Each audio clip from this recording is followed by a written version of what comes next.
This is the Hidden Killers podcast with Tony Brueski. Featuring defense attorney, Hidden Killers daily contributor, and host of the Defense Diaries podcast, Bob Motta.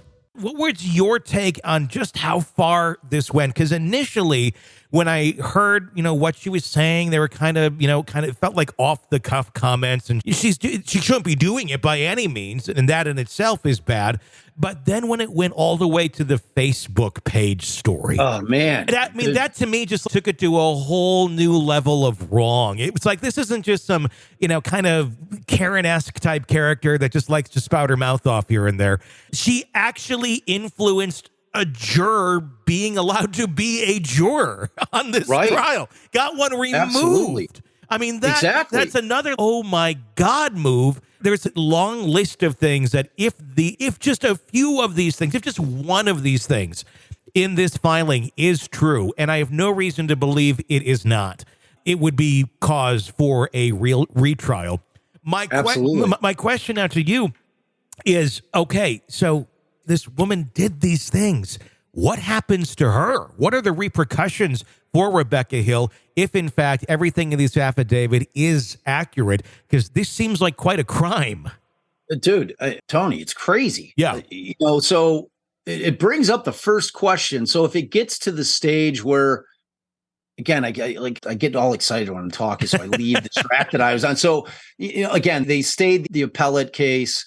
It's getting kicked back down to the trial court because the trial court does lose jurisdiction of the case once it goes up to appeal. Like after 30 days, that's why that 30 days. However, in South Carolina, they do have this statute that allows for after discovered evidence that gives them a year if they discover something, and it all has to take place down at the trial court level. So Newman still has to say, okay, I'm giving you leave of court to file it. I think that he will.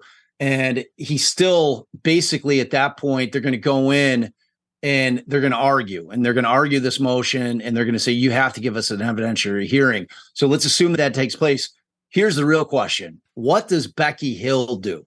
Yeah. Does she take the fifth? Because you're absolutely right. Jury tampering is an absolute crime. It's a prison type crime. It's not a slap on the wrist type crime. It's a felony. So at least it is in Illinois. So she's going to have to think long and hard with her attorney.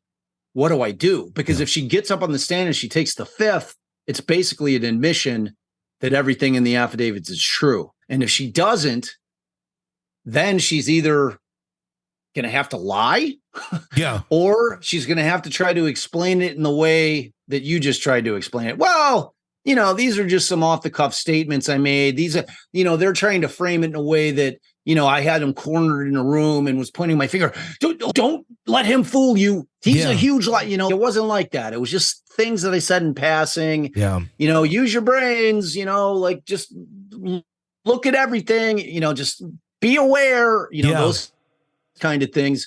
But then when you get down to that Facebook thing where she actually was making up posts and lied to the judge. Yes. Absolutely. I don't know what she's going to do, because that is the biggest question. Does she take the fifth? If she takes the fifth, it's done. He's getting a new trial because she's admitted it. If she's saying, I can't say anything on the stand because I'm going to incriminate myself, it tells you all you need to know about the truth in the affidavits.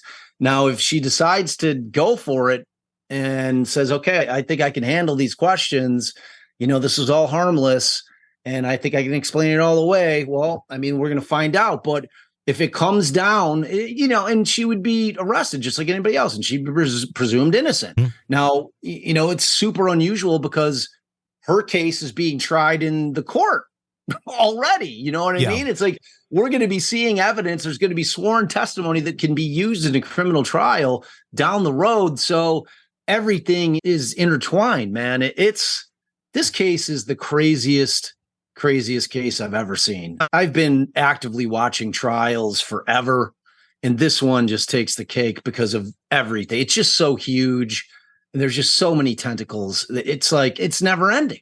You think it's over, and then this thing explodes. Because people are like, oh, Putin and Griffin want to make money. That's why they're doing it. I'm like, nah, dude. I'm like, the appeal is going to go on for 10 years. This thing is like never done until it's done. You know what I mean? It's always going to pop up every couple of years. We'll hear a story about it, but like explosive stuff like this is just insane, man. And so so much of it on one case. That's Oh, it's unbelievable. Yeah. And it's not just this case. It's like you still, I mean, with the financial cases, and then the Stephen Smith case, and then you've got it's like never ending. It's like there's just so much going on. And it's on Twitter today, people were like, hey, you just you don't understand the Low Country, man. It's a different world down here, and like the corruptions. I'm like, man, I live in Chicago. We had 2 governors go to prison. We had Mayor Daley and then another Mayor Daley, both for a really long time. I know what corruption is. I mean, it's one of those things in, Chicago that is just well-founded, that we're probably one of the most corrupt cities on the planet. You're consuming the Hidden Killers podcast. Want more? Start binging on all of our true crime podcasts right now through Apple Podcasts, and get an ad-free experience when you sign up to be a True Crime Today Premium Plus member, exclusively on Apple Podcasts. More of the Hidden Killers podcast, dropping soon. Press subscribe now.